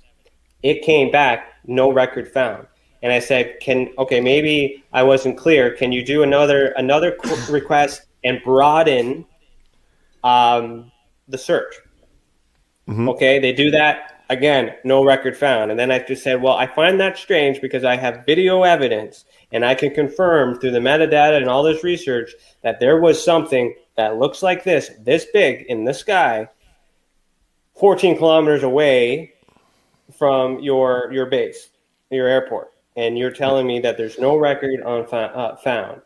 Then what the response back from the government at that point is saying, we're not denying that the event had happened. I'm just saying that there is no record found. That's pretty rad. They're like, yeah, we know that happened, but we didn't put it on paper. Or it wasn't significant enough to document. Like, that's the thing. Like it could have been a blimp. It could have been drones. It could have been other things. So like, is the government just not telling us stuff, or they're just not interested? You know, both. I think it's both, dude. I really honestly think it's both. There's a mixture. So at least with what I'm doing is I'm setting the record straight based on what they say. I'm putting no opinions on it in this report. It's the evidence as it is. The point of that report, if it does get out into the media, which I'm hoping it does, is that somebody else will see it. The pilots will see it. The pilots will come forward and give us additional information about what they actually saw, because I'm investigating information so the event happens, the pilot reports it to someone, and that person translates it, puts it into a report, and then that report gets translated, condensed, and put into this report that then gets emailed to me because I subscribe and pay for that subscription, and then I get it. And then I ask for more information. Then they give me a document from the same party that originally got the original report. That's what they give me. But I'm not talking directly to the pilot. So what did the pilot tell the government? So I'm doing good work with the information the government's giving me. But if the pilot came forward, right? So specifically, I am looking for the pilot of all the cases in that report. So if you come forward and you give me your testimony, I will be able to continue to do some work, and I will keep you anonymous. But I have questions. So get a hold of me. There you go. Cool, man. And that's 2 hours, man. We're at the end. You got anything else? You made it. Thank you so much. I didn't die. No, not yet. It's still early. So thank you, everybody. Let me just check the comments here to see if anyone else had said anything. Oh, there's some been fun. There's some been fun comments. Everyone's chatting there. So thank you so much for everybody who has been on the super chat, exploring that with us. We really appreciate that. You are helping the cause to create the academy so we can teach everybody how to investigate, so you can help me and the team investigate the phenomenon. And those who are members, thank you for that as well. Please join. We got some new video content that's coming in. So we're going to play the closing video, but make sure you stick to the end because there's a new video that's going to talk about some of the stuff that's coming on YouTube. I also have a new video idea that me and my wife were talking about today. We've been talking about for a while. It's going to happen. So I'm going to announce that maybe tomorrow or sometime. Thank you again, John. Thank you, brother. I appreciate it. UFOs on the Level. Head over there. Subscribe.